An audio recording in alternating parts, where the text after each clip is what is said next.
Okay, so yep, we're going to spend some time today talking about camera traps and how to set them up. None of what I talk about today uh, is like deterministic. There's a lot of constant learning process that we go through. There's a constant process of improvisation, course correction. So please uh, consider whatever I'm talking about here as me sharing my experience with camera trapping. And what we will do is I will request Dr. Johansson to join in at one point to share his understanding of how uh, you know in a certain specific usage, one has to be a little careful about what you draw, how you draw inference from camera traps, and of course, Justine is here, who's been leading camera trapping for many years as well. So I'll be drawing a lot of you in. Feel free to either raise your hand or just mention in the chat window if you'd like to speak about some issue. Um, so let's take a scenario here. So I wanted to explain or showcase these situation scenario in this case where we have multiple snow leopards. In this case, well, let's say common leopards roaming about a small landscape, and there's one small village not very far from these, or let's say it's at one corner from where these animals are. You go and talk to the people and you ask them, are there leopards in your area? They might say yes. Some of them may have seen it, some of them may not have seen it, but you'll get a list of responses there. And evidently, you will get to know that there are leopards in this area. Now, as we all know, leopards, snow leopards, tigers, and most of these big cats, they have, in fact, most animals have their own have their own home ranges. Some of them are territorial, some of them are not. Even those who are territorial, there's usually a lot of overlap. And again, there's a vast set of publications about those that we have. Now, what if somehow these two leopards get killed? Someone shoots them, someone poaches them, or they just die for some reason. You go back to the community and you ask them, are there leopards in your neighborhood? They'll say no. In fact, they'll just say, no, we don't see them anymore, which may be true to some extent that yes, some animals have been killed and it will take some time for other animals to take their territory. But what it may also indicate is that the other individuals who are living on the other side of the landscape, there's no interface with people and you're not getting a complete picture. Similarly, on the other hand, if you have these three leopards, more than three leopards killed on the right side of the landscape, you go to the people, you ask them same question, they'll say, oh, no, no, leopards are doing perfectly fine. The reason I'm invoking this very simplistic diagram here is because at times what you do get is only a fraction of reality when you're basing your interpretation, your assessments on people's perceptions. People say, oh, there are enough snow leopards here. You believe there are many snow leopards here. When people say, oh, there are no snow leopards here, you believe there are no snow leopards. And then there's often a gap, a mismatch between reality and what you get as a report. So what do you do about it? In an ideal scenario, you would like to have many people as guards sitting out at posts in these areas all the time, whether the animals of your interest are there or not, and that can hopefully provide us with a reasonable idea. So that's what one can possibly do. But in reality, what we need to do is, I mean, if you make someone sit in those mountains or in those forest areas, they'll start complaining within a day or two. What you need is a minion that can sit in the mountains and not complain, irrespective. And that's what camera traps are. In simple words, if you want to explain it to a child, that's what I do. I call them the minions that sit in the mountains or the forests and keep a track of anything that's moving or moving in front of them. So they become your observers who don't complain. Now, camera traps are not new. They've been here for more than 3 decades, to be honest, even longer. Uh, a camera trap is a camera trap when it automatically detects an object moving in front of it and sends a signal to the camera saying that, okay, take a picture now. In the beginning, camera traps came with pressure pads, and if I'm not mistaken, some of the early camera traps were set up in the early 1900s. And those used to be pressure based on pressure pads. There's an incredible thread on Twitter, if you haven't seen it, by a young conservationist, Raza Kazmi. You must have a look at it. I'll share the link a little later about the first pictures taken on camera traps of tigers in the wild in India. So those used to be the cameras that would use pressure pads or tripwires to trigger the photographs. Later, the next generation of camera traps used active sensors. I'll just explain to you what active sensors are. And the ones that we most widely use today are deployed with passive sensors. Now, when a picture is taken, it needs to be stored somewhere. I still remember the days when we used to use cameras that would have a film roll in them. Those film rolls would exhaust with about 36 pictures, and it wasn't always easy uh, to to to gauge whether in one night your entire film could be exhausted, uh, and then you'll have nothing left. So on those days, the camera traps would have to be visited every day. Thankfully, that's past. Now, the next generation of cameras, they have onboard storage facilities, and these include tiny memory chips which can contain tens of thousands, if not hundreds of thousands of pictures. And the next generation, which is already out there, allows photos and videos to be stored directly on the cloud. So the camera has absolutely no storage. Anything that gets recorded on those cameras gets directly stored on the cloud, which makes it pretty useful in one way, but also restricts its usage in another, because in most occasions, forests, mountains, and remote areas where wildlife is does not often have internet connectivity or other sources to connect data, to connect through the cloud. As I mentioned, the first picture of a snow leopard on a camera trap was in the 1980s.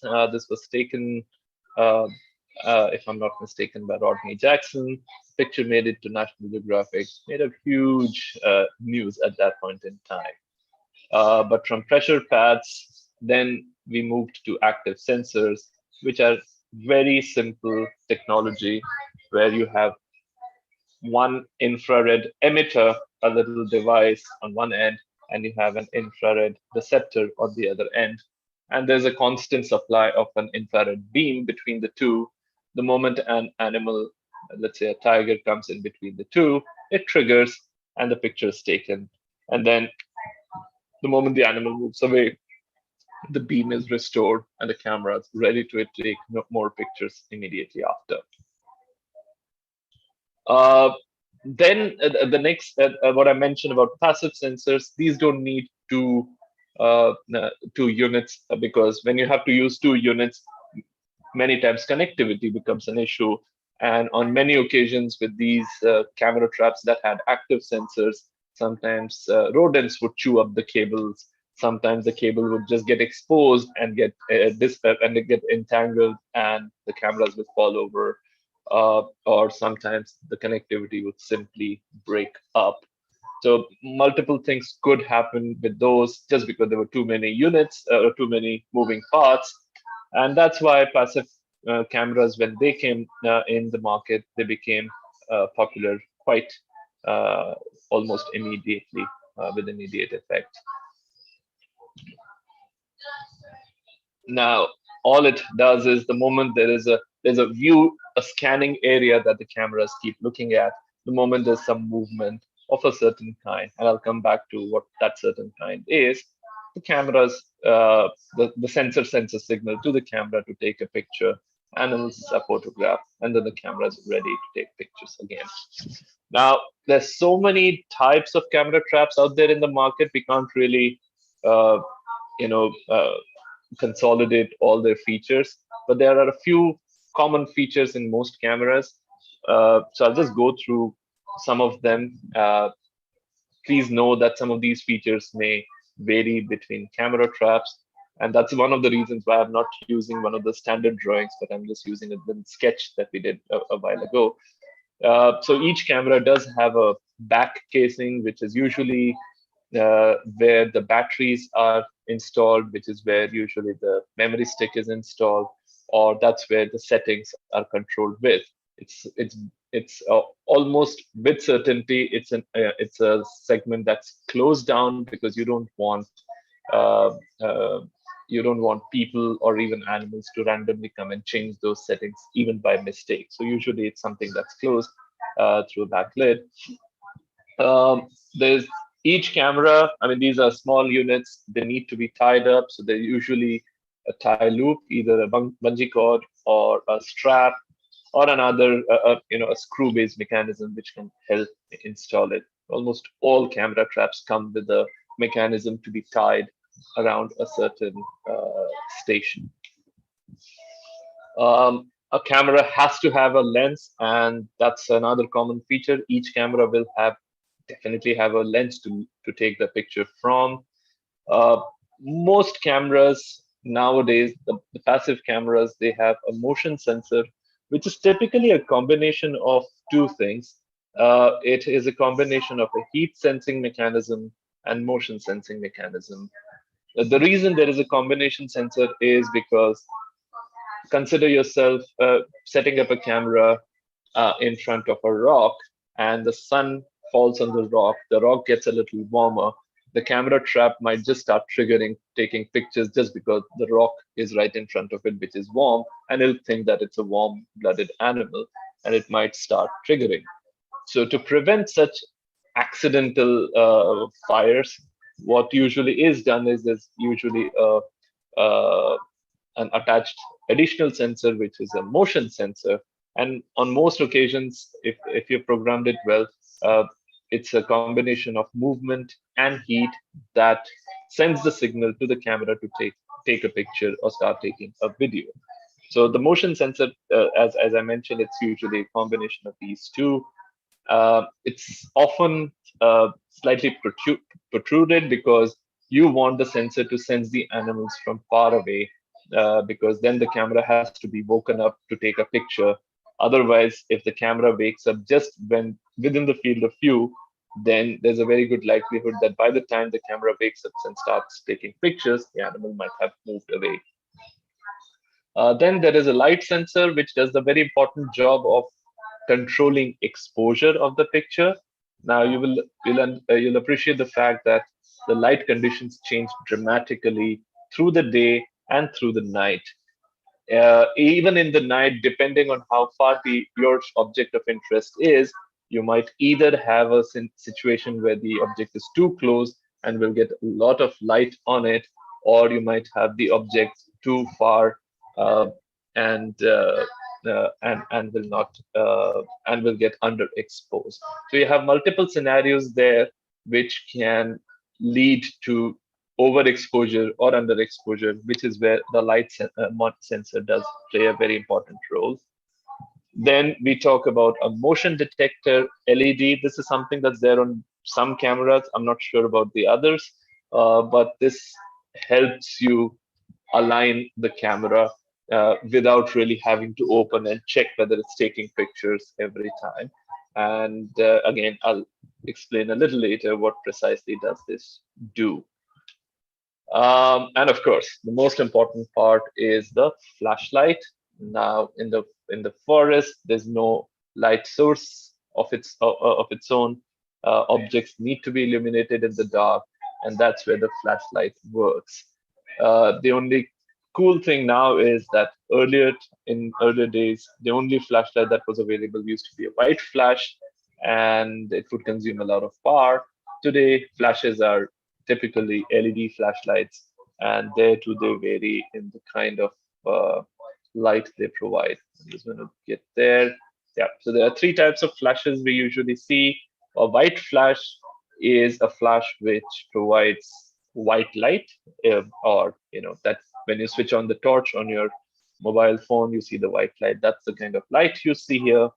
White light can be extremely valuable if you're interested in taking color pictures in the night. Now, in some situations, it could be valuable. In some situations, it could be even a negative proposition. And that could be if your light starts disturbing animals, there is a chance that in due course of time, animals will start avoiding coming in front of your camera, which might lead to a, a, a temporal decline in your encounter rates. There are ways to deal with it using models, but again, they can complicate things quite substantially. The other ones that are there, which are again very popular, are the semi-infrared flashlights, which produce a very mild glow that's visible to the eye. And as you can see here, this snow leopard has just seen something just glowing mildly. And again, these cameras work wonderfully. They take great pictures, but they do get detected much easily by the animals than the dark lights, which I'm just going to show next. Of course, the other ones are the complete infrared or the black light. I think the dark light or something like that they call it. These just, they just flash. There's a thick coating of an infrared filter, which makes it certainly invisible to our eye, but not necessarily to the wildlife. We don't really know, at least I don't know how much visible they are, but their impact is fairly minimal, and we've seldom seen much effect of these on the animal behavior. We've just shared some of these features. I'd like to leave it to you. In fact, let me bring up a Mentimeter and seek your inputs about what, according to you, is the most important feature in a camera trap.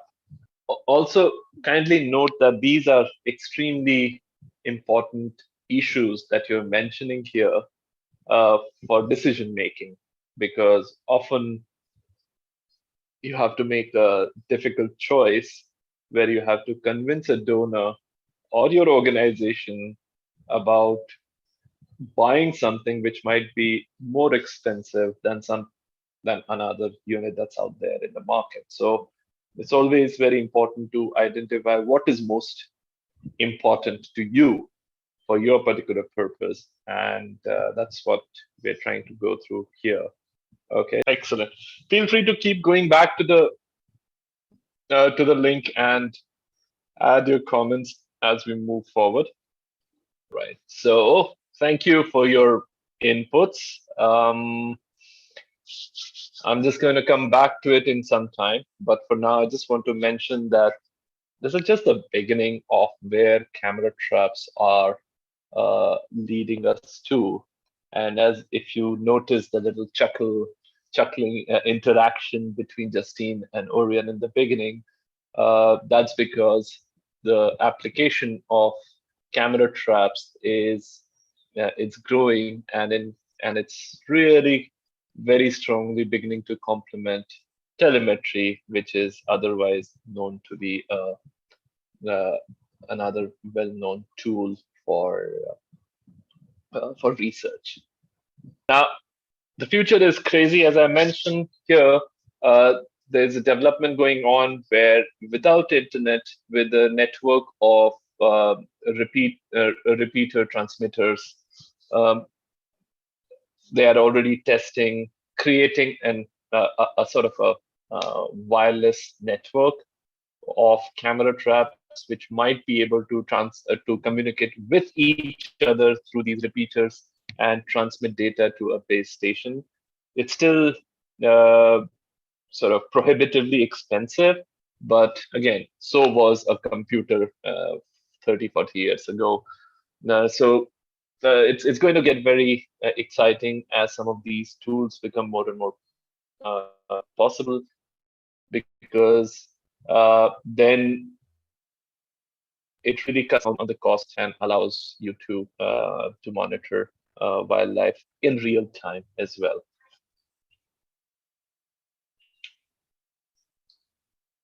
The other intriguing development that's going on at this point in time is the usage of drones to where areas which are otherwise inaccessible, or where setting up a virtual network is difficult. There are applications which are using certain drones which can fly pretty long. I think there's certain drones that can fly about 20, 30 kilometers away and take a certain predetermined path and come back. And these drones are deployed with certain transponders which detect, which allow the drone to be detected through certain signals, and then the camera gets ready. And the moment the drones come closer, it transmits everything in a few seconds. And by the time the drone's out of coverage, all the images do get uploaded as well. So that's what's happening on one end. And I just have a silly, stupid plug towards the end, but that's something where corporate interest has grown multifold in AI. It's just a 30-second long advertisement. Forgive for this plug, but it just gives us a little break here. And you'll see this is how someone like Microsoft got involved in camera trapping about a couple of years ago. So much so that this little campaign, the ad campaign you see here, made about 1 billion impressions across North America and Europe. So I'll just leave you with those 30 seconds, and I'll get back to you with the session, with the part 2 of our session.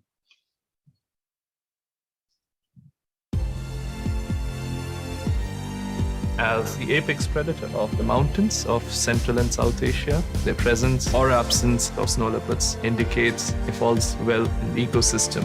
So by using cameras to study the snow leopard population, we are actually working to protect an entire ecosystem. The problem is the only way to really know how many snow leopards are there is to be able to do more and more camera surveys. And analyzing all those images used to take up a considerable chunk of our time. Now, Microsoft AI is scanning through hundreds of thousands of images and looking for those features that make a snow leopard a snow leopard. And in separating those images which have snow leopards from those that do not in 10 minutes instead of 10 days. I don't think you can overemphasize the value of time by automatically analyzing these images and creating a database for us. Microsoft AI is providing our small team with the time to do more surveys and collect better data so we can better understand the health of this ecosystem. And that to me is a very exciting part. Okay. Yeah, that's a very good question. So yes, the entire code to use that tool is fully and freely available. The only challenge we are trying to, for which we're trying to work with various other developers, is to make it easy to use to a non-programmer.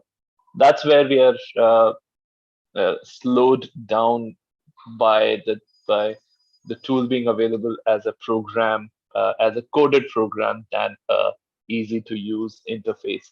But things are moving fairly well thanks to Justine's outreach as well. And we are in touch with a couple of organizations who are already doing remarkable development in using AI for not just species recognition, but also individual identification. And we hope that it might soon become available and practically possible as well. And Kusto, where do you think the future of camera traps is going then, as they keep developing? I think Justine, I mean, the future, as far as I understand, is whatever restricts or constrains us from using them widely. In the current scenario, there's a limited battery life. There's a limited memory space. There's a certain cost associated with retrieving data every time. And then, of course, there's a cost and time associated with analyzing data.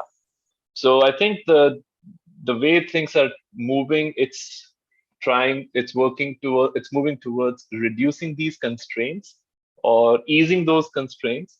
But what is even more exciting, and we must invite those developers soon, is where statisticians are now able to use camera trapping data with very sporadic data to reconstruct a lot about animal natural history, whether it's movement or the kind of ranging parameters and so on.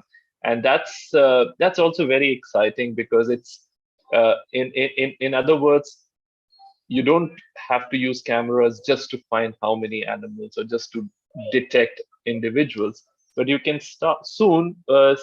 You should soon be able to use camera traps set up in a certain design to answer some natural history questions as well.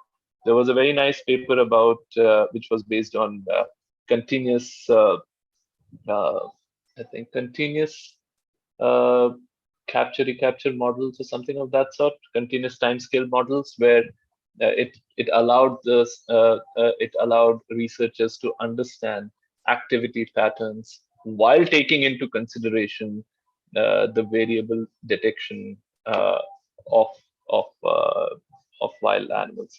So there's some development happening on the statistical front, which is very exciting, which will really bring it further closer. I mean, there's never, I mean, it's maybe decades when there could be a true replacement of telemetry, Orion, but definitely there will be a time where camera traps uh, and telemetry data will start complementing each other fairly well, so that you don't have to uh, invest as much as you want, as you would have to at this point in time to understand some very basic questions.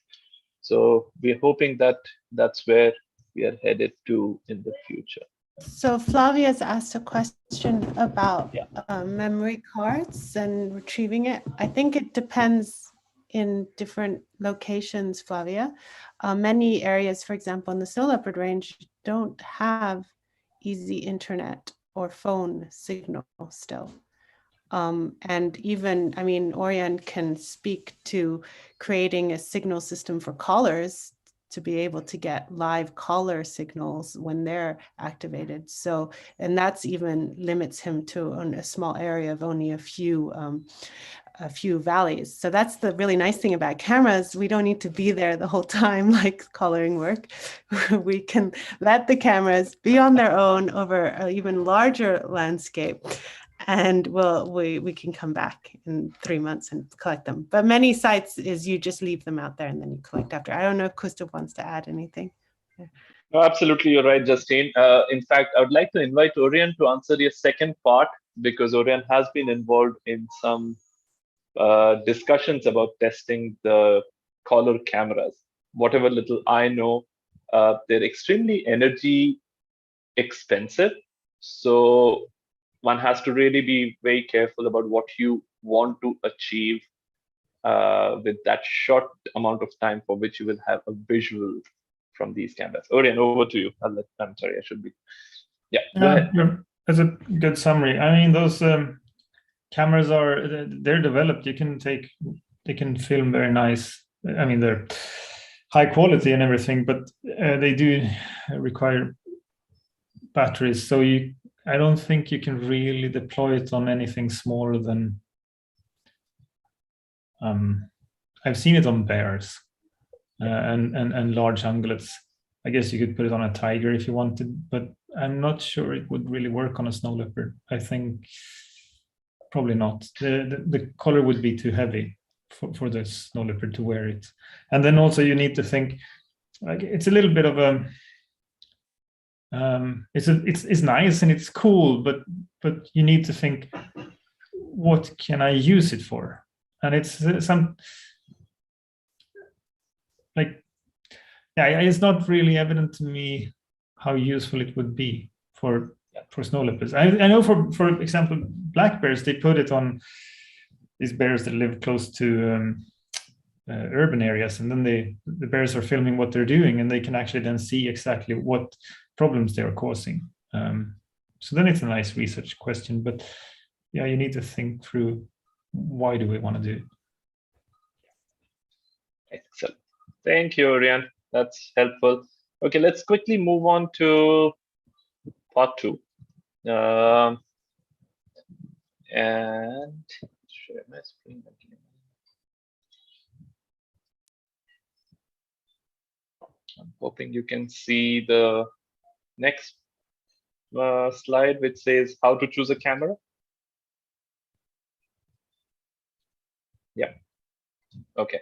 So you all had absolutely brilliant responses to that Mentimeter question about what would you like to choose? What is the most important parameter for choosing a camera? I'm just going to list out a few key features that are very, very important when using a camera and when selecting a camera.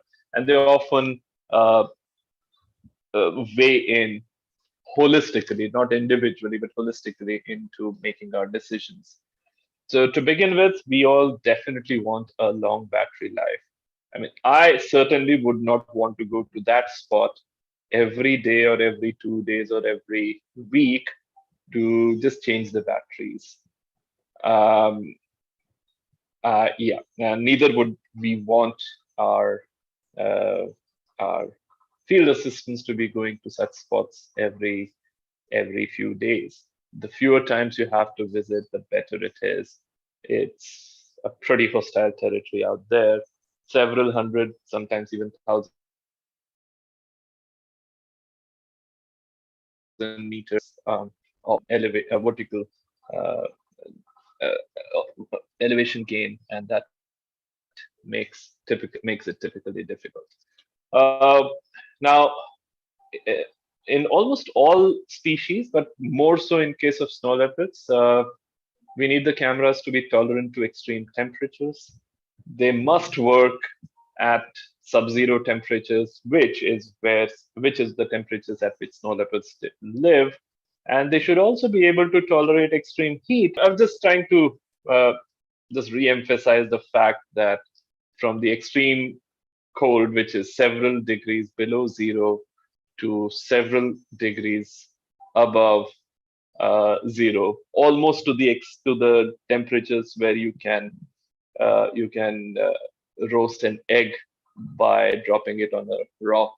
I mean, sometimes it's that hot in the summer. So that's the range in which you would like a camera trap to be operational. And that's one of the biggest challenges most people who are working in the field of technology will tell you, is to manage and maintain operations of an electronic device in such extreme conditions.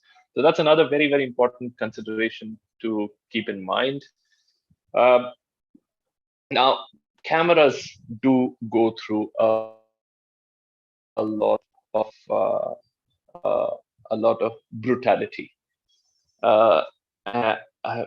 I'll just show you a little video in a minute. But to be very honest, the components or the electronics of a camera trap, it's not even $100. You can assemble a camera trap at home in a cardboard box for less than $100. It's that cheap. But the real cost, just like collars, you can get different components of a collar that can be worn by an animal for very, very cheap price, maybe $100, $200. And you can always, try to tie them in a leather belt. But whenever it has been done, the collars have not lasted even more than a day. Even in this case, although you can bring those components together at a very cheap rate, you can ask any electronics student, she or he can put it together and make you a camera trap. The biggest challenge you will always face is a casing, and the casing has to be tough. I remember once we had one of those quad bikes, and it met with an accident. It came down rolling a hill, and there was a camera tied on the back of it. The quad bike was almost, it crumbled but the camera trap did survive. In fact, it's still being used in the Gobi, as our friends Puji and Justine can confirm. So the casing is a very, very important feature of a camera trap that one has to keep in mind. The cameras must remain camouflaged because otherwise they can at times be detected and either stolen, or even when the cameras are seen by life, they can create challenges. A camera must have a very short wake up time, usually from where an animal starts getting into the field of view of the sensor to when it gets out of the field of view. It's just seconds that you have. So if you have a camera that wakes up in 1 second or so, you might already be recording only the tail of the animal. And that's not something that's optimum in case of camera trapping. So it should be quick to wake up. White lights are great for colored pictures, but sometimes they can be a challenge. I'll soften this, and instead of calling no blinding flash, I would say careful use of blinding flash. In certain habitat, it shouldn't create much of a trouble.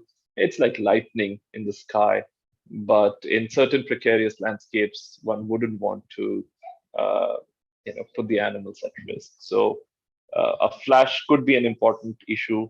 But again, if you have to take a picture in the night, which has to be used as a colored picture, might as well use a white flash, but use it responsibly.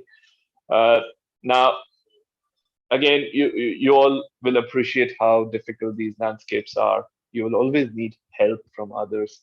And if your camera trap is too complicated to set up, it's bound to be set up the wrong way. It's bound to have settings which will not work for you, and that's going to create trouble. You will have different cameras set up differently, and you wouldn't know why some cameras taking pictures and the other isn't. So they should ideally be simple to set up, not have too many complications, not too many complicated setups. At least the basic setups should be simple, which is a necessity. Again, same goes with the ease to install. I've seen cameras which have a certain kind of a strap, which is just so difficult to tighten on a rock. Most of the times, people just throw it away or just hang it with wires and threads. So it's really make sure when we are choosing a camera, we should try to see how will it be secure, and that is an important element as well. Again, depending on what kind of a landscape you're working in. If you're working in a forested habitat, you might need to see how you'll secure a camera in the forest. In a rocky terrain, usually these are the kind of posts that our field teams create to set them up. In fact, not me, but everyone who uses camera traps, especially those who use camera traps for those spectacular pictures like Steve Winter, Prasenjit, and others, they use multiple triggers. Those who use cameras for individual identification, we prefer multiple triggers.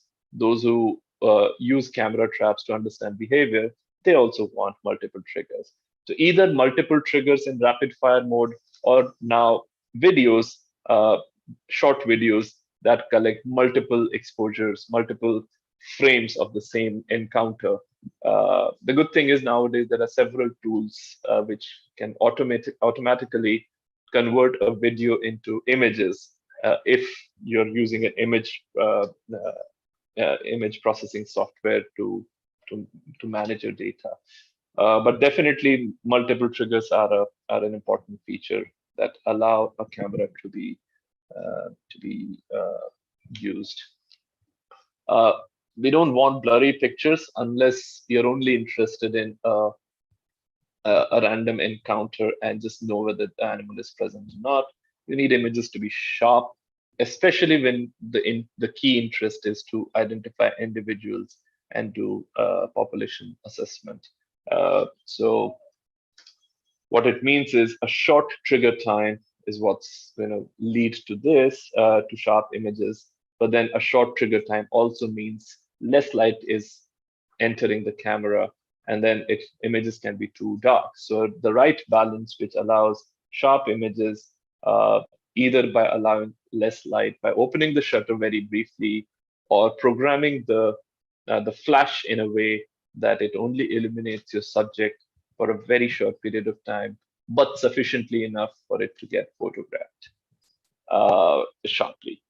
And then I think there's absolutely nothing that comes second to asking around. Talk to people who are using cameras, talk to people who have some experience. They're always going to give you valuable advice. There's no replacement to field testing. And there's always going to be someone who has tested a device elsewhere. Please use their learnings, use their lessons, use their success and failure stories. So that's often going to be a make or break deal with your camera. I've seen people invest in a brand new camera trap model, a camera trap coming from a company or a manufacturer which has just come into the market, invest heavily into it, and then suddenly in a year's time, 80%, 90% of the cameras become non-functional. So it's a huge cost to the project, and it's a huge loss to public money. What we definitely do want is low failure rates. We don't want cameras to be set up on the mountains and failing for either temperature reasons or some other unknown factor. Electronics fails or the cables snap internally, some reason. I mean, just one example where in this one spot, one could get several individuals come and go in a short period of time of just about 2.5 to 3 months. And and again, just repeating myself here, learn from others' experience. It's always going to be valuable. This camera, as you see here, is being installed on a little stick. It works in some areas, it doesn't work in other areas, especially in areas where you have bears, it becomes a bit of a challenge. But again, these are simple experiences. Those who are using them will be able to share. Unfortunately, we really wanted Kuban to be here because he's got some intriguing stories about what someone did to which of his camera, and the range of animals varies between snow leopard cubs to a bear who just came and just slapped it down, to a camera which was washed away in an avalanche, only to be not an avalanche, but in a landslide, only to be found 1.5 years later in a stream several kilometers down, still working. So do learn from others' experience. That's very valuable. And in a nutshell, I think there are two sides to camera trapping. One is, of course, the cost, which may be broken down into initial cost, operational cost, and of course, the operational life. How long will a camera last? And the other part is features, where I just mentioned about those various factors. The reason why operational life can be important is, I'll just give you one example. We bought about 40 cameras in 2008. Out of those 40 cameras, I think about 25 or 30 are even working even now, and it's more than it's almost 15 years. Now, at that time, those cameras were very expensive, almost prohibitively expensive than the other cameras out there in the market. But none of the other cameras in the market, which much cheaper, maybe half the cost, have lasted more than 2 or 3 years. Now, if you come to the actual cost of it, those cameras which have been lost, they had to buy new cameras. So if a camera lasted 3 years, they've had to buy 4 such cameras, and we have continued to use the same camera so far. So in about 5 to 6 years, we've recovered the cost and started making profits, as opposed to the cheaper cameras where they've still had to replace them every few years. So that's where it becomes very important to think slightly long term, because I don't think there's anybody out here who's just going to buy it once, use them for 1 year, and then forget about the camera traps. I think we all invest in cameras. We invest in them so that we can continue to use them over the long term. For whatever reason, it doesn't have to be just snow leopard monitoring or wildlife monitoring. It could be any reason, but these are important assets. And if your asset can last longer, you get a better return on your investment, and that's what I think should remain a key point. And that's where durability and repairs. I mean, some cameras, they just can't be repaired at all, so you just have to throw them if they malfunction. But some cameras, the manufacturers provide repair facilities at reasonable costs. So there you again save some costs instead of having to buy new cameras, you can get them repaired as well. So yeah, with that tree, I'll stop with this presentation as well. Just a quick question for you all. I think Raki, if you could kindly bring up the first question. Yeah, thank you. So please look at the question that's there on the screen. For a long-term population monitoring goal, suppose you have $10,000. Which cameras will you choose of the 3 options available? The first camera, camera A, costs about $450, but it has a sturdy casing which is tested and a trigger speed of 0.3 seconds. Camera B costs $250, has a sturdy casing which is tested, but the trigger speed is 1 second. Camera C costs just $100, but we have no idea how its casing quality is. But on the other hand, the trigger speed is very, very fast. It's 0.2 seconds, so it works very fast. All right, I think we have 14 answers already, which is great. Most of you have recommended camera A. One of you has recommended camera B, and 2 of you have recommended camera C. As I said in the beginning, there are no wrong answers and there are no right answers. It's each individual, each organization will make an informed decision. If you ask me, I'll probably go with camera A. And yes, it will cost a lot to begin with, but with about $10,000, I might be able to buy roughly 25 cameras, 22, 23 cameras. Usually, one also gets some discount beyond with large number of cameras. But with those 20, 25 cameras, one can alternate them and set up 40 cameras in a single year, or 40 camera stations in a single year. And that could be sufficient to come up with population monitoring. Yes, it wouldn't give us everything that we need, but the biggest draw there is that you have, oh, sorry, I have to share my results. Yeah, you can see this, the responses here. But the key here is that A, the cameras last long. So if my goal is long-term population monitoring, I know this camera is not going anywhere, or a majority of them are not going anywhere. And that's going to be fairly valuable moving forward. I love the idea of camera C as well. It's super cheap, but then what goes against me, at least in my limited ability of what my limited understanding of going with it, is that we don't know how good the casing is. What if we buy 100 cameras and 50% of them just stop working in a year? We don't really know. In that case, maybe what we might do is we might buy, let's say, 20 cameras of camera A and just 2 or 3 of camera C type to test their durability over the years, and then gradually replace them in due course of time. I think it's very important, if you are going with a new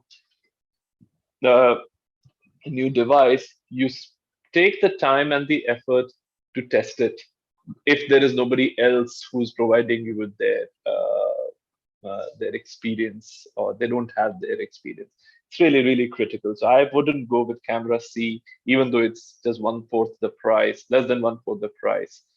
Camera B, everything goes well, but the trigger speed is 1 second, which will be a deal killer, because on most occasions the animal will have walked by, and all you will get to see is the tail and there's little we can do with the tail when it comes to IDing an individual. So that's again my assessment based on my understanding.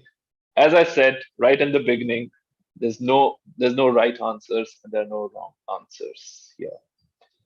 Okay, now comes the point about once you've bought the cameras, then you have to set them up, and it can make and break a deal with what you can do with those camera trap data.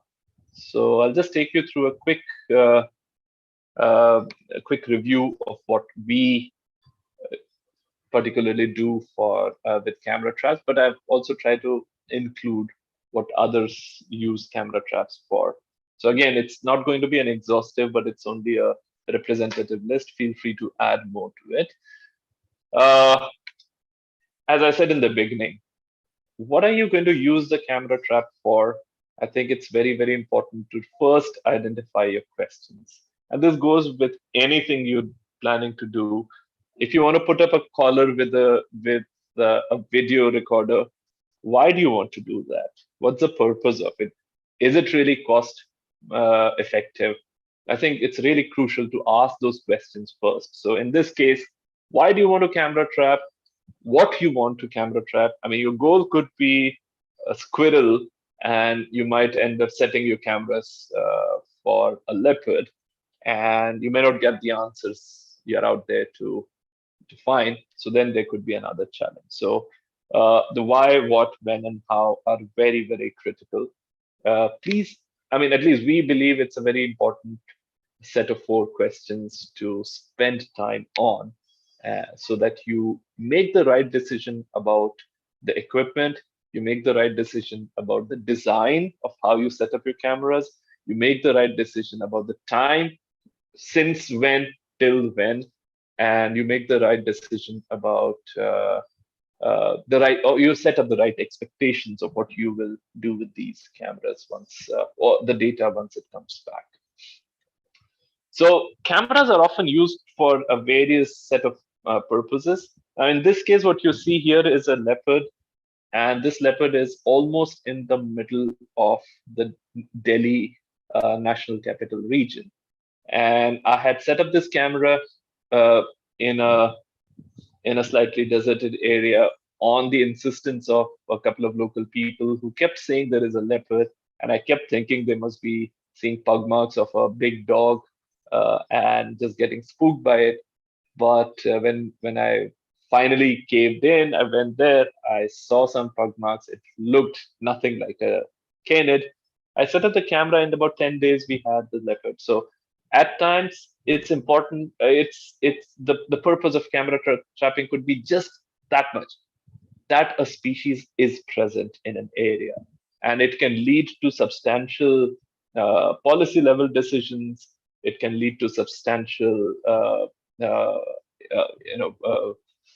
security measures taken. It can lead to substantial safety and security measures as well. So I think it's really, at times it can be just, the purpose of camera trapping could be just to know whether a species is present in an area or not. And it's a fairly valid use of camera trapping. The only thing is, you don't need to worry much about the design. You can put several cameras closely packed to each other, or you can just put 1 or 2 cameras in an area at very critical or very strategic locations. The number of camera doesn't matter. The more the eyes, the more likelihood you will detect it, but it doesn't matter where you put them, how you put them. You can have 10 cameras focusing in just one spot, a small area, which could be like a funnel where the animals might be going through, or maybe it could be a water hole or whatever. So that's one possible usage of camera traps. As you can see, this guy walked, and then he ran away when he saw a herder with livestock walking in. So these cats know how to survive in the middle of a human settlement, human habitation, and avoid any sort of a visual encounter. And that's what had happened in this case. Now, some of you who subscribe to the Snow Leopard Trust's newsletter might recollect this image being on the calendar. this year, sometimes you use camera traps to take just stunning pictures. You don't need 500 or you don't need 50 cameras like that. You can just use one or two specialized cameras set up in a certain way to take some of these magnificent pictures that can be used for publicity purposes.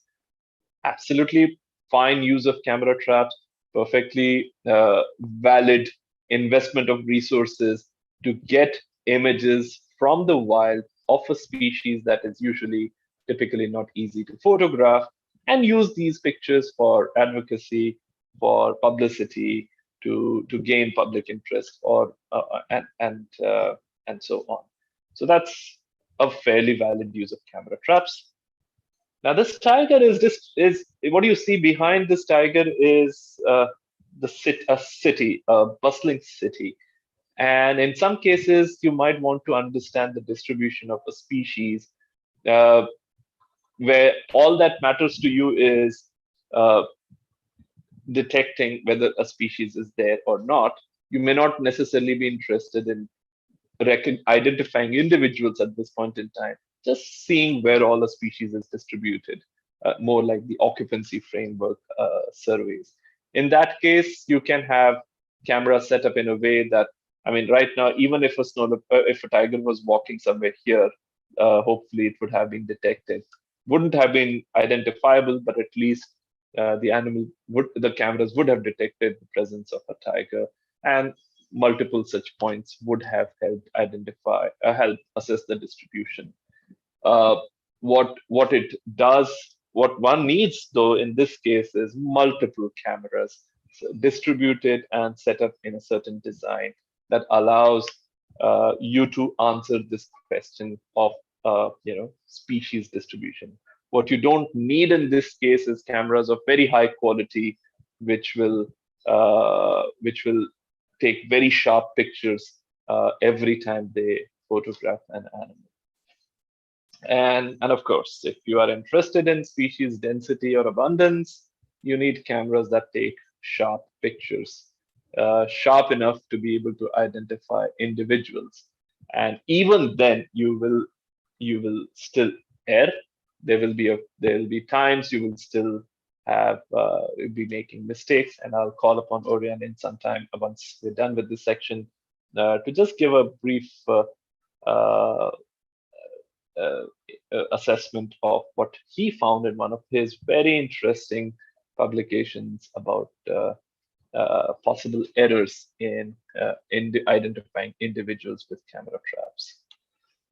And then you can use camera traps for some behavioral studies. Now, in this case, you can see this cat comes and drinks water in what clearly is a snow-clad landscape. It's thick snow. For many years, it was believed that snow leopards do not care about water holes, because mostly they just eat snow and they do with it. This cat comes on this water hole and drinks for a substantial amount of time, leading to believe that probably they'll still prefer a water hole to snow if there is an opportunity. But yeah, I mean, several behavioral studies can be led from such camera traps as well. And then this particular incident, you will notice there's a female snow leopard. We call her One Eye. She was injured, and our team needed to monitor her. So they set up several cameras in certain area, which almost fortified her activity range. And thanks to these camera traps, our team did find that she did in fact survive the harsh winter, and she's alive, at least as of now. So sometimes you need to monitor and track a certain individual which is not collared. And when you have to do that, your second best option, as in this case, was to fortify it with several cameras and hope that these cameras detect the presence and even tell you about the status and the the health to some extent, at least give you some visual cues about the health of the animal. And we know of people who have used camera traps, who use camera traps for monitoring poaching and trespassing. There's another element to it, which we will talk about briefly a little later. So yeah, with that, Raki, if you could kindly put up the questionnaire, just to know what are you using the camera traps for. And in case what you use the camera traps for is not listed over here, please feel free to put it in the chat window. It's going to be educating for us as well. So please feel free to let us know what you use the camera traps for. Okay, that's wonderful to know. What's really exciting for us is we often tend to believe camera traps are only used for density and abundance. But clearly, a lot of people are using them for species distribution. Many of you are using them for species presence detection as well. And that's absolutely valid. That's absolutely relevant. It's good to know some of you are also using them to take spectacular pictures of snow leopard, of animals. There are people using it for behavioral assessments, monitoring individuals in a particular scenario, and about 12% of you are using them for monitoring poaching and trespassing. Thank you. That's very, very encouraging, and that's very illuminating. If there is other uses to it, please put them in the chat window. Wonderful, Rinzin. Thank you. That's good to know. So Wali Saab, just to answer you, I know. Rather than being showing any sort of a favoritism, I'd like to share our experience and our assessment based on testing. I think we've tested about 8 or 9 branch cameras, and we've almost consistently found Reconyx to be the best cameras so far. The reason being very, every parameter that I mentioned about, they stand tall on each of them. Whether it is short trigger time, whether it is taking sharp images, whether it is taking multiple pictures, working in extreme temperatures from minus 20, 25 degrees to plus 40, 45 degrees. They've performed spectacularly well on most occasions. So we usually use Reconyx, but that does not mean, I don't mean to say that we don't use any other cameras. Some of our teams are using other models, and they use them in combination as well. I think Browning cameras are pretty good. Some Bushnell units are pretty good. Yeah, but then, I mean, each, I think there's many off late. There's a very interesting model which we were trying, but I think there was something called Little Acorn, which we thought was very promising, but it didn't give very good results as well. So yeah, excellent. That's wonderful to know, Ali Rajavi, that WCS is using Reconyx PC800 and PC900. Fantastic. And Hyperfire. Yeah, we usually go with the Hyperfire because it's the cheapest, and you can buy multiple of them, unless you have a specific purpose of monitoring a video camera for taking good videos for publicity purposes. That's when we go with the higher ends, but otherwise we typically prefer Reconyx Hyperfire just because the cheapest has everything else which performs well on the other front. That's wonderful. I'm just going to share the results here with you all so you guys can see what the responses were like. As you can see, extremely valuable inputs, extremely valuable feedback here. Thank you very much. Okay, I'm going to stop sharing and move on to the next section. Is how do you select a site where to set up a camera? Now, if this is the kind of landscape that, as you're seeing here, any spot could be a good spot for a snow leopard. Well, the only way you can do that, you can recognize or you can find a good spot is by doing physical surveys. As you can see in this case, my colleague Pooji, she traversed about 8 or 9 kilometers, even more actually, in a small area to find out which spots were the most promising, had the most signs. And this is where I'll go back to the previous session where Orion was explaining about signs, and really identify sites which have a greater likelihood, a greater probability of having an animal pass from in front of the camera. So the survey, you start with the survey. There's absolutely no alternate to that. You have to get on the ground, do a survey, ideally map locations where you're seeing snow leopard signs, and then you try to identify those clusters where you are most likely, or you're seeing the maximum number of signs, and then you can take a call which one of these you would like to set up the cameras on. And then I think the most critical part in all of this is to prepare your units. There's a multitude of settings that have to be put up, and these are the settings we usually follow. Again, no rule of thumb. This is what we prefer based on our limited experience. We at least the cameras we use, they allow up to 5 pictures. They allow up to 10 or 20 pictures in rapid fire mode, but we choose 5 because, again, getting too many pictures means it's a bigger burden on the memory.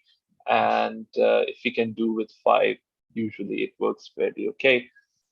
We make sure there's no delay between 2 encounters, because if the animal is hanging around the camera for a little longer, it allows us to get more pictures. 5 pictures, if an animal is just coming and going by, 5 pictures get us when it's entering the frame and when it's exiting the field of view. So, and then of course with motion, if some of the new cameras, they provide motion video features as well. And we prefer short or medium length videos, because once the animal's moved out, then it's unnecessarily recording and consuming space. Similarly, if the animal is hanging around, the camera will trigger again. So it will take another video, which is all right, much better than it recording several drags once the animal's crossed from the field of view of the camera. And sensitivity can be kept at high or medium. We again try to keep it at high, just because we have the luxury of several thousands of pictures. But it also means that sometimes we end up with several grass twig pictures. And if you recollect, camera traps have a combination sensor of motion and heat. But then how does a grass trigger it? What it typically does is, when a rock's heating up with the sun and the grass twig starts moving, it sees motion and it sees heat, and it starts taking pictures of grass. Same happens with flowing water. Same happens even with clouds on some occasions. If there is if there's water moving, some rocks are heating up in the backdrop with sun, it starts taking numerous pictures as well. So those are professional hazards. That's where sometimes the Microsoft tool that I mentioned about can come in handy to clean up the database. But then it's better to err on the side of caution by taking more pictures than missing out important encounters. We've been camera trapping in multiple areas, and anywhere, 50 to 100 encounters make a good number of encounters for population studies. But less than that, if we are missing out because of camera performance or some low sensitivity, then that's a very expensive proposition. We don't set up any motion schedules. We don't keep time lapse, because time lapse is something that's for static landscapes where you just want to see how things are changing over time. If you are monitoring vegetation, for example, you can leave it there and it can record vegetation changes in over several hours or days or even months by taking time lapse. But for mobile targets, time lapse, at least in my limited understanding, is not very, very valuable. We allow the cameras to be operational day and night. In the night, we keep it at medium flash, lowest possible shutter speed, and ISO, which is the sensitivity of the sensor, recording sensor. We keep it at a balanced medium, because if we keep it a very high value of ISO, then the images are too grainy, and then it becomes slightly more difficult to identify individuals. If we keep the ISO too low, then images are usually too dark, and then again we run the challenge of not being able to identify them. Often I've seen many cameras set up with the same name. Now, Justine can come in and share towards the end how they're using several remarkable tools that are out there to manage camera trap data and organize it very, very efficiently. And all these tools have the ability to read metadata saved on these cameras. And that's where it's really valuable. It'll save you a lot of time if you give each camera a unique name, because then the analysis later will become much easier. Resolution, resolution again, we can go for the highest resolution if you have a very big memory stick. But then what also does happen is, if you have very high resolution in rapid fire, it takes longer to take multiple. It takes longer between two images, and because each image takes its own time to be saved, which is where we often prefer a medium resolution, whatever your camera trap allows, which allows speed. It allows moderate consumption of memory, but at the same time enough resolution for you to be able to blow up the picture, and if need be, to zoom in for individual identification. And again, formatting, whether it's the 5x6 or 6x10, I think it's called, the conventional formatting. As you can see, my presentation is the old formatting right now, or the widescreen. Widescreen just allows a slightly wider field of view. So that's our preference, but again, it's a matter of your choice. Some of the new cameras allow coordinates to be recorded as well, and this metadata becomes very valuable when you use some of the tools that Justine can talk more about. So it's really helpful if you can set up the coordinates at the time when you're putting up the camera in the field. But again, not a deal breaker if you don't put up the coordinates. And each image comes with a few metrics, whether it's time, temperature, and the Reconyx logo. One can make those, not just Reconyx, but Bushnell or Browning or whatever. So you can change what you want to see on the camera as well. We don't put code lock, because if someone is able to open the camera, they might as well be able to steal everything. They will not be prevented by a code lock. And the problem with the code lock is, if you by mistake mistyped it or forgotten it, then you will lose the entire data set. So it's again a personal choice. We try not to put a code lock, because if someone's really going to be mischievous, they might as well take it anyway. Code lock is not going to stop them from using it. But in our case, so that's the reason why we keep it unlocked for us. So once you've set up everything, then you definitely go and investigate at those sites of your interest. Ideally, find the locations where there's a likelihood of a high traffic of snow leopard, of the animal of your interest.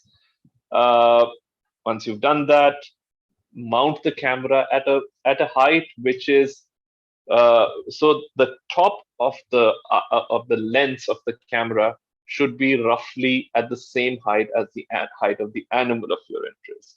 For example, if you're interested in photographing an animal which is 50 centimeters high, ideally the cameras should be placed at a 50 centimeter height, because so that they have the animal at the same elevation. Putting it lower will give you a lot of belly, belly fur, which is again very difficult to use for much purposes. But then there are times you have to use it, so you still put it up. If not, try to get it higher and then look downwards. That's still all right. But putting it lower and looking up is often not a very good idea for various things, and I'll just tell you in a few seconds. Then, of course, the most important part becomes the alignment. Once you have set up a camera, once you're putting it up in the field, you need to align it, and you need to look at the following things when alignment. At least these are the things we look at when we are aligning cameras. We make sure that no target species are missed. Animals are not walking too close or too far. There are no obstacles such as grass or rocks, and the cameras are working properly. How do you do that? Often people ask us. So to check the alignment, there's nothing as rewarding as getting on your force. Get on your force, and you're very likely to make the proper alignment. Here, if I had done a slightly wrong alignment, I would have missed the snow leopard. But just because we, and if you see slightly closer to the bottom of the screen, there's still an animal path. So if you would have aligned it further up, we would have missed the animals moving very close to the camera as well. So it's always valuable to get on your force. Often people feel a little embarrassed doing that, but trust me, it's going to be worth your bruises on your palms and knees. It's important to choose your path wisely. If the animal's too far or too close, you will miss it. You'll get a bad picture if it is too close, and it'll be too overexposed for you to be able to identify it, or you'll get too small a section of the animal to identify it. If it is too far, you'll just get a blob to be able to do much, unless your interest is species distribution, in which case it's okay. But if you're interested in individual identification or monitoring individuals' status and health or whatever, it's better to choose tracks or choose an area where there's a sort of a funneling of animal tracks happening, and there are not too many places where the animals can cross, so that you get very consistently uniform sized images, at least on that track. The previous image had a lot of vegetation. Ironically, the next slide here, I mentioned avoid vegetation and excess sky. Excess sky, definitely so, because then there are two problems there. One, sometimes if you're facing the sky and the camera's lens is facing the earth, the sensor gets damaged, or it starts taking pictures out of the blue, and then it'll just get you hundreds or even thousands of sun pictures, which will be good for nothing. Moreover, if your animal passes in front of it and you have a very bright sky in the background, you will get a very spectacular and a very aesthetically intriguing picture, but that picture will be sort of redundant or useless for any other work. So it won't be, we won't be able to do much from it, at least with individual IDs. You might still be able to use it for species distribution and, of course, for publicity purposes.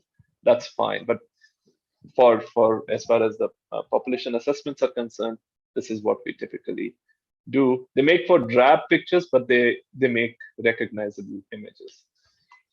Now, this is something we usually recommend. Photograph yourself when installing and retrieving a camera. Here you can see one of our interns, Suraya. She was involved in setting up these cameras in September of 2018, and she was also involved in retrieving them in June of 2019. So she would always walk in front of the camera after setting it up. So when you collect the camera and you go through this through the memory card, you will know, okay, you walked in front. So at that time, it was taking the picture, which means the camera was functional. And when you come back to retrieve the camera, when you come in front of the camera, if it's taking your picture, that means it has worked throughout the period. Now, how long a camera has lasted, has been functional, is a very important variable, because it allows us to estimate effort when you're doing population assessment or distribution surveys or occupancy assessments or whatever. So it's really important, and that's where this walk in front of the camera before saying bye to the camera and walking in front of the camera when you're coming back to it to say hi is it's a useful exercise. We try to do it on most occasions as well. It helps you know for sure that the camera has functioned in this duration. And then once you have those set up, I mean, these cameras detect anything that's warm-blooded and moving. So you'll get ibex, you'll get birds, you'll get mustelids, and of course more ibex, and the animal of our choice, the snow leopard in this case. But as I mentioned, other species too. What these cameras do, of course, they tell you a lot more about not just photos. This little cub here, if you go to the Snow Leopard Trust website, you'll notice there is a there's a description about a female called Dagina. That little cub was her, and of course you get to see a lot more such cuties on cameras set up the right way. So what next? Once you've set up the cameras, what next? Nothing actually. You just sit back and relax. Let the cameras do your job. Be your minions, collecting pictures and photographs while you do other stuff. In most cases, we leave the cameras for about 3 months, at least in case of snow leopards, because that has typically, again, there's no rule of thumb here, that typically gets us sufficient encounters without risking too long a period where too many animals are likely to die or be recruited in the population. So it's sort of a balance there. But we do get 50 to 100 or more than 100 images in that period of time. But then there are times you cannot go and retrieve your camera. So your camera sit there for 9 months or a year at times, which is okay. You just get more data, which is better than getting too little data and then complain that I don't have enough data. So if, again, you would rather err on the side of caution. If you can't retrieve a camera after a certain date and that's too short, might as well leave the camera and collect it later, or set it up sooner so that you give as much time as you are looking for in that particular window to allow the cameras to have enough opportunity to photograph the animal of your interest. So that's the end of section 3. We're left with one more section. If you have any questions at this point, let me know how big memory you use. So Flavia, we use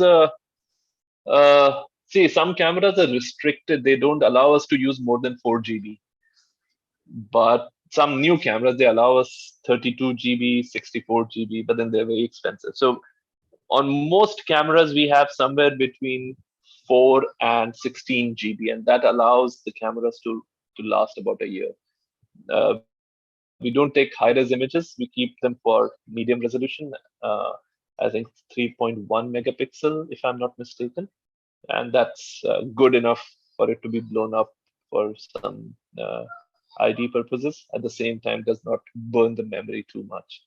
And then also, it doesn't slow the camera down. Okay, I'm going to share my last little sequence of slides. And we'll start with Spider-Man. Well, this is one of my favorite quotes. And I think most of us attribute it to Spider-Man, but it's much older. I think it was coined the first time during the French Revolution in the 18th century or some 18th or 19th century. Anyway, the point being, camera traps are a very powerful device, and we just saw in the last section they can be used for a variety of purposes, including species distribution, detecting whether a rare species is in a certain area or not, counting how many animals are there, or estimating how many animals are there, how many individuals are there, all the way to monitoring trespassing and human movement as well. So with such powerful tools, it's very easy for people to misuse it. And I think none of you should be new to the fact that how certain miscreants have been using those spy cameras in objectionable places and using it for various uses. Now the camera trap is like a spy cam, so it brings in the factor of ethical use as well, which is what I'll try to briefly talk about. But before I do that, we must quickly talk about how to keep things safe. Now, these cameras do thrive in extreme temperatures, so we need to make sure that they are safe from the elements. Again, if you have a cheap camera which is not field tested, it may not be safe from the elements. So, which is why I'm just repeating here. One should go with the camera which is tested and rigorously tested in extreme conditions. Now, this is what cameras can also endure. On some occasions, you can have the animals come up and give them a little bite. And we've lost a few cameras to such bites. Some of them have been retrieved, some of them have been repaired, but then this is something you have to be aware of, you have to be prepared for. One will lose a few cameras from animal damage. The lesser, the better. In fact, one of the reasons why, at least in one of the countries, I think in Kyrgyzstan, we don't do camera trapping in summer, is because Kuban, who's the country director there, says that in the summer, the bears wake up and anything new they see, they just pull it down, they throw it down the hill. They don't like any of these cameras. So we don't do camera trapping during the season when the bears are there, are away, or we at least avoid camera trapping in those seasons. So I think it's important to keep in mind your target species. And again, in elephant landscape, I've heard people have lost a lot of cameras to angry elephants who don't like the 不是 flash 牛，是雪豹。No. and who do end up getting disturbed, and and out of anger they destroy cameras. So try to camouflage them well so that they don't stand out and do not face the brunt of a bite, as you see here. Whether what you're seeing here is a static camera, it wasn't moving. It's a static camera with a 360-degree view. So it's post-processing, post-production processing where a smaller window has been created out of a 360-degree. So it's not a moving camera, it's a static camera, but just it was sitting on a pole, which this snow leopard found interesting and just pulled down and gave a nice little bite too. One has to be careful about possible miscreants as well, because there will be people who wouldn't, who may feel threatened by these cameras. But again, there's a little more nuance to it. I'll come back to this point. But then there could be people who could just want to cause damage, and one has to make sure several steps are taken to prevent, to ensure safety from miscreants. If you do camera trapping without the consent of the legal right owners or the local community who's using that space, you could put the researcher in a jeopardy as well, because end of the day, these cameras are photographing humans as well if they walk in front of them, and one has to be careful about misuse of such images. So it's really important for even researchers to be aware of safety issues to them if they are setting up cameras in certain areas. and that's the point I'm going to come to focus a little more, is the safety of locals. It's more than the safety, it's the privacy of the locals as well. Some of the standard practices that are used are to encourage them to become partners to be a part of what you're doing with your camera trapping, and it can go a long way. And I'm just going to talk about it. The reason I'm mentioning this here is because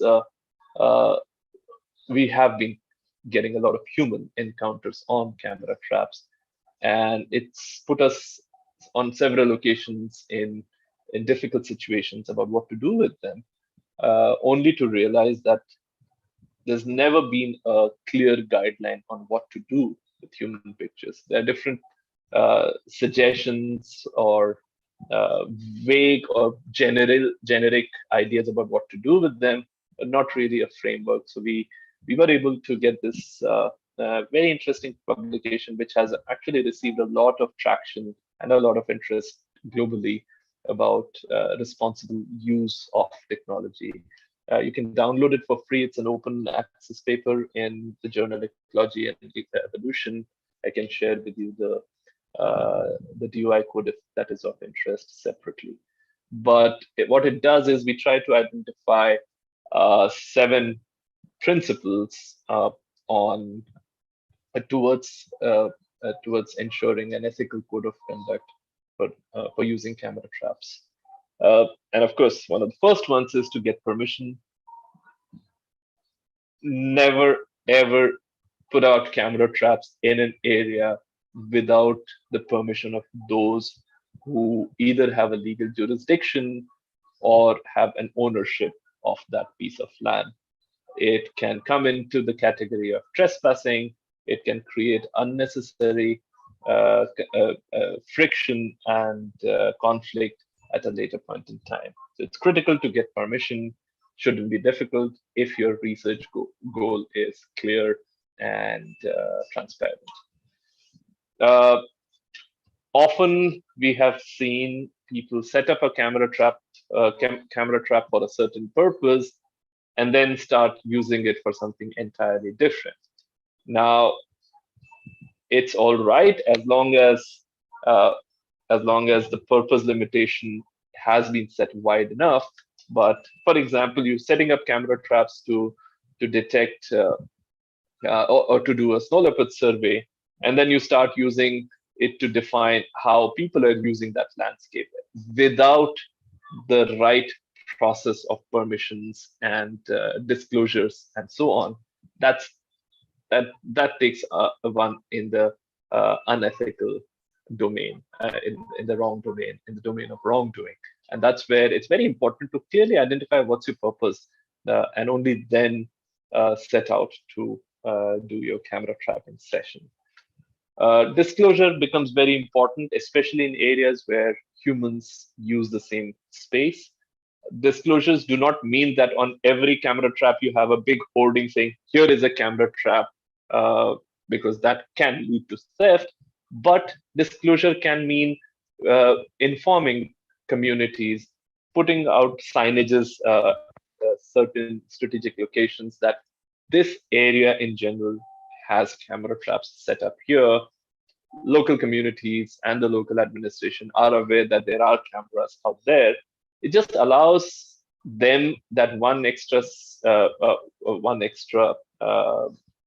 step before they get compromised in a situation where one should have ideally warned them about it before. So it's important to disclose that camera trapping is being done here. And again, doesn't have to limit itself to signages. It can even be, have meetings with the local communities, sharing with them what you're doing in the area, distributing pamphlets that you're camera trapping in a certain area, and so on. There is, of course, the issue of legality. While we discussed about permission in the beginning, legality is a slightly more tricky scenario where sometimes as a researcher, you're bound by law to either disclose or you're bound by law to not photograph people without their consent. So there are various elements to the legality of what you're doing with your camera trapping data. And it's often overlooked, but it's worth the time and effort given the history of how many researchers have found themselves in tricky situations by not just being aware of a certain legal uh, checks in their field research work. And of course, as I mentioned, privacy of individuals is important, should not be compromised, cannot be compromised, and that's something one has to be aware of. And as I started in the beginning as well, it's very important to have the local people's participation uh, as much as possible in any such exercise. It builds camaraderie, it builds goodwill. It will ensure that your cameras are safe from being stolen to a large extent. It will ensure that you will have less trouble or you will have less encounters that you will be troubled with on those cameras than otherwise. So it's really valuable to have those participatory conversations with the local communities. And again, I mean, I'm just rushing through this part. Justin is a co-author. Justin, do feel free to join, to jump in and mention if you have other things to add here. Lastly, many times researchers do camera trapping work, or they just go with it without sharing the data or results or the outputs with either the local stakeholders or those who have jurisdiction on the area. Keep in mind, it's not the only time someone's doing this work. Either you yourself will have to come back to this area or someone else will have to come back and do some work. And it's in that mutual interest that it's important that findings are shared with the stakeholders, with the local communities, with the management who's there, who's provided you with all the legal permits and so on. Yeah, and I mean, in a nutshell, this golden rule, which I find very useful, is that one should treat others as you want to be treated. And it goes, you know, I know I've digressed a little bit from camera trapping for wildlife, but we all who are doing camera trapping have often encountered humans on our camera traps, and how to deal with those images. There are legally binding parts to it. There are ethical elements to it, and there are social aspects to it. I mean, so one has to bring this element into any effort that goes into using camera trapping. And I'm very happy to update you all. I'm sure many of you might have already seen it, but several journals are now recommending a statement from an ethical statement from the authors about such practices, whether it is these 7 principles or a generic approach that has been taken towards making sure towards making sure that the local communities do not find themselves, wrongly portrayed or wrongly projected in any of the work. So with that, again, I'll leave you to one more Mentimeter exercise. Okay, so the question I'm asking here is, imagine yourself in a situation where you need to set up cameras in a protected area where the government agency has legal jurisdiction. The government has asked you to share all human photos with them as a condition to getting the permits. What will you do? It's an open-ended question, so you can just provide your best assertion of what you will do, which is why you'll see multiple answers should pop up. But it's an important discussion point based on what we've just discussed here. Good point. Okay, a few more inputs, and then we just have 3 for now. Feel free to add more. Yeah. Now, someone mentioned that I will share images, provided that image credits will be given to me. That's a valid point. Of course, the images should be credited to you. However, what we're talking about is how do we ensure that the local communities do not feel or do not get a shorthand here. Okay, we have some more points coming in. Agree to share the pictures with them. At least share the ones. Okay, yeah, good point. Fantastic. Now again, see, this is where I learned so much from the collective wisdom. What you are mentioning here are brilliant suggestions on how to move forward in a situation like this. Basically, if this is the condition in which you have received the permissions, going beforehand to the communities and disclosing them that this is the condition and that you will be setting up cameras in this area. I think it's going to make sure it's going to ensure that you have clearly and explicitly disclosed what you're going to do with them or what someone else will do with them, even though that's not your purpose. So your purpose limitation is broadening, and that broadening of the purpose limitation must be disclosed a priori. And I think that's a perfectly valid way to move forward. Thank you very much. Again, I mean, these are so very helpful. So yeah, essentially, I mean, that's what I had also mentioned, written down, transparent communication, letting people know which area you're setting up the cameras for, and that if people get photographed, you're bound by law to share those images with the government, and they need to be careful about it. So I think that's the way to go. And again, I mean, it sounds trivial. It sounds like a small thing. It sounds like a non-important issue, but given how coercive conservation action has been across the world historically, I think it makes it even more important for us to be to prioritize this for nothing else but for the benefit of conservation, and really, keep our focus as much as possible on the topic, on the purpose that we are out there for.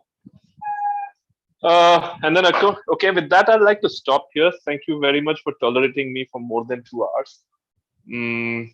Just wanted to highlight here that when in doubt, just ask. There are people around who have probably done what you're planning to do. The people who may have a counter view to offer.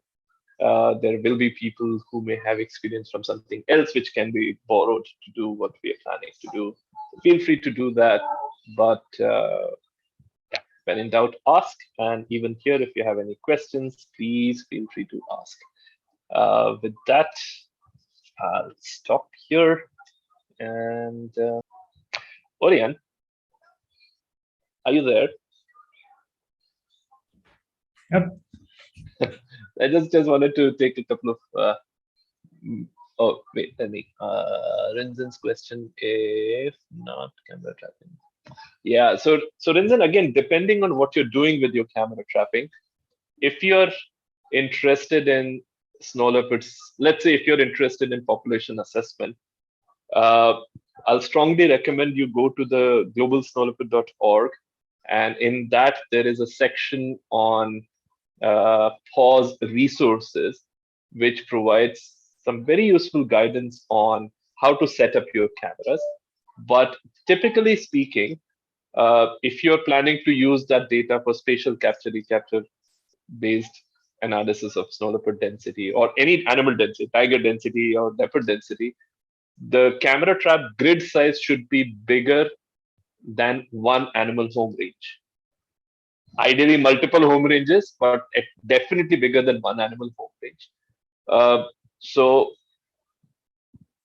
to cover one animal home range of, let's say, 300 or 500 square kilometers, you also need to make sure that each animal gets captured on more than one camera.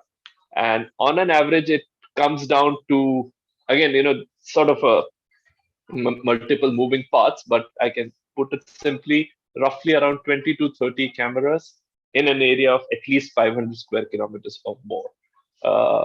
If you have a very big area and you have just 20, 25, 30 square, 25 or 30 cameras, then your cameras will be too far from each other, and then you will not get one animal on more than one camera. So then you will not be able to do a good assessment of what you're out there to.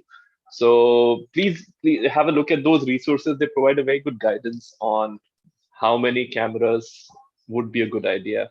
In fact, the Snow Leopard network has a nice, not nice or not nice, but it has a detailed session on camera trapping for snow leopards population assessment. So you can even have a look at that, which should give some good idea. But yeah, we say that with less than 20 cameras, it's too small an area that you're covering and you won't be able to get much out of it. But then what you can then do is you can move your cameras around. One, you do some session here, then a session here, then a session here, and then you will be able to cover a bigger area as well. So there are various ways of multiplying your effort by moving your cameras after a certain duration as well. So you can use that too. A trigger for malfunction before we are set to go back. There's no trigger. As I said, if it has malfunctioned, you will not get a picture of you when you were leaving, and you will not get a picture when you were entering. So that gives us a good idea for whether the camera has functioned or not functioned. If it has malfunctioned, it's best to bring it back anyway. So, and then till these cameras become online, where you can see what a camera is doing from a distance. But the only way to see it is by going there. And these cameras, they stay stealthy, so there's no LED blinking in the night, nothing apart from that little flashlight. And if it is a black light, nothing is visible, at least to the human eye also. So there's no blinking LEDs there also. Okay. Kustub, there was also a question from Ali about data processing. That's for you to answer, Justine. AI. Well, I don't think we have time to get into too much, but I just wanted to make sure Ali's question was answered. And, right now, I think in terms of internally, me, Kustub, and some other staff members with the Snow Leopard Trust, we haven't identified a full process, like Kustub was saying, of using AI. We're still investigating different options that is very user friendly. But we still for now we use the open access Digicam and CamTrapR to help organize our photos, so that all our photos are tagged along with species and individual ID, so that we can use it for an AI or AI software when it's ready. So we do that step. In terms of an AI process, we're talking with a company called Wild Eye that's have a streamlined process that seems very user-friendly. But we haven't, I don't know if I want to say much more than that, because I think, it really depends again on your purpose and what you're trying to do. But it's one thing we're trying to think about is from the start, how you can process the data until preparing your data input files and avoiding errors on the way as much as possible. So we keep our photos all on the same location by camera trap folder at all times, and we try to avoid manipulating them. If that makes sense. Kustub, I don't know if you want to add to that. That's perfect, Justine. Truly, not much to add there. But Orion. Yeah. Sorry. I just wanted to bring in Orion. Yeah, Orion. No, I just wanted you to just maybe briefly talk about what, if you're not setting up cameras right, if you're taking poor pictures, how badly it can affect the assessments based on what you guys published a couple of years ago. So anything about that? Yeah, I can just briefly then. I think I'll skip the presentation. But because I think time, right, we're a little time constrained. Yeah. Sorry, I kept talking. No, that's good. That's good. It was great. Now we did a very simple test in using snow leopards in zoos, so we knew the identity of the snow leopard, and then had people identifying the cats in the photos. And while they did very few mistakes, those mistakes actually affected the population numbers quite a lot. And the most common thing that you do is if you have two photos and you're a little bit unsure if it's the same cat or not, you tend to split them and say it's two different cats. And it's probably very easy to understand. If you're not sure, it's easier to say, they're not the same than that they are the same. But that means that you inflate the population numbers. So you create these, you create cats that do not exist. And that is something to consider and really be very careful when identifying, because there are lots of photos that are not, they can be fantastic, but not good for identifying the individual if you don't see the spot patterns perfectly. So I think that's just something to really remember, to put in a lot of effort in this identifying the individuals, which can be quite tedious when you have a whole lot of photos. But don't stress and try to finish fast. Too soon. Totally. Thank you, Orion. Thank you so much. Yeah, and I mean, just wanted to re-highlight the point here that if you, I mean, any of those steps, if you've chosen the wrong kind of a camera, or if you've set it up the wrong way, they can have an implication on your ability to ID individuals, and then that can lead to spurious, in fact, magnify the spurious outcomes much further. So it's really crucial to know or to be wary of that. So yeah, thanks so much, Orion, for sharing that. And again, Orion's paper is also available open access.